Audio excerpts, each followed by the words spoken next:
साथियों, आज जब हम आजादी के अमृत महोत्सव के दौरान गणतंत्र दिवस की चर्चा कर रहे हैं, तो मैं यहाँ एक दिलचस्प किताब का भी जिक्र करूंगा। कुछ हफ्ते पहले ही मुझे मिली इस बुक में एक बहुत ही इंटरेस्टिंग सब्जेक्ट पर चर्चा की गई है। इस बुक का नाम India the mother of democracy है और इसमें कई बेहतरीन एसेज है। भारत दुनिया का सबसे बड़ा लोकतंत्र है और हम भारतीयों को इस बात का गर्व भी है कि हमारा देश मदर ऑफ डेमोक्रेसी भी है। लोकतंत्र हमारी रगों में है, हमारी संस्कृति में है। सदियों से यह हमारे कामकाज का भी एक अभिन्न हिस्सा रहा है। स्वभाव से हम एक डेमोक्रेटिक सोसाइटी है।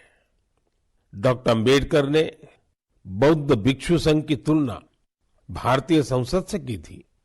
उन्होंने उसे एक ऐसी संस्था बताया था जहां मोशंस, रिजोल्यूशंस, कोरम, वोटिंग और वोटों की गिनती के लिए कई नियम थे। बाबा साहब का मानना था कि भगवान बुद्ध को इसकी प्रेरणा उस समय की राजनीतिक व्यवस्थाओं से मिली होगी। तमिलनाडु में एक छोटा लेकिन चर्चित गांव है उतिर मेरूर। यहां 1100-1200 साल पहले का एक शिलालेख दुनिया भर को अचंभित करता है। यह शिलालेख एक मिनी कॉन्स्टिट्यूशन की तरह है। इसमें विस्तार से बताया गया है कि ग्राम सभा का संचालन कैसे होना चाहिए और उसके सदस्यों के चयन की प्रक्रिया क्या हो। हमारे देश के इतिहास में डेमोक्रेटिक वैल्यूज का एक और उदाहरण है 12वीं सदी के भगवान बसवेश्वर का अनुभव मंडपम। यहाँ फ्री डिबेट और डिस्कशन को प्रोत्साहन दिया जाता था। आपको ये जानकर हैरानी होगी कि यह माग्ना कार्टा से भी पहले की बात है।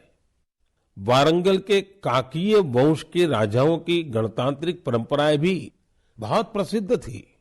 भक्ति आंदोलन ने पश्चिमी भारत में लोकतंत्र की संस्कृति को आगे बढ़ाया।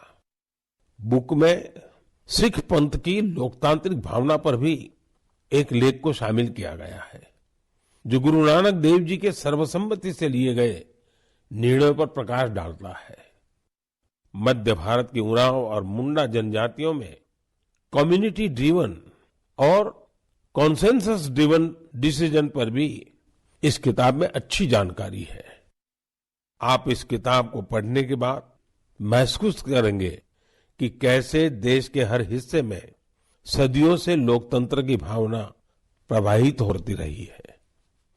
मदर ऑफ डेमोक्रेसी के रूप में हमें निरंतर इस विषय का गहन चिंतन भी करना चाहिए, चर्चा भी करना चाहिए और दुनिया को अवगत भी कराना चाहिए। इससे देश में लोकतंत्र की भावना और प्रगाढ़ होगी। मैं तो प्रधानमंत्री जी को देखिए बहुत समय से मैं देख रहे हैं, हम लोग जो देखते हैं कि वो देश को मान सम्मान, जैसे भारत का जो उपनिवेशवाद काल जिसको हम कॉलोनियलिज्म कहते हैं, जिस प्रकार से पाश्चात्य दुनिया ने, वेस्टर्न वर्ल्ड ने भारत को नीचे दिखाने का प्रयास किया, ये उसको रिस्टोर कर रहे हैं। भारत की जो डिग्निटी है, जो इसका सम्मान है, उसकी कल्चरल इम्पोर्टेंस है, ऐतिहासिक इम्पोर्टेंस, उसको रिस्टोर कर रहे हैं। और अनेक क्षेत्रों में आप देखते हैं भारत को उसका जो खोया हुआ स्थान है वो प्रधानमंत्री जी वापस उसको वहाँ पहुँचाने का एक अनथक प्रयास कर रहे हैं। ये भी डेमोक्रेसी की जो चर्चा कर रहे हैं, इसी विश्व को ये जानना ज़रूरी है कि भारत अलग एक इस प्रकार का देश नहीं है कि जो पाश्चात्य देश है। हम एक अलग सभ्यताएं, अलग देश हैं, 10,000 साल से हमारा इतिहास है। उस चीज़ को प्रधानमंत्री जी बहुत ध्यान से करते हैं और बहुत मेहनत से ये कर रहे हैं इस बात को।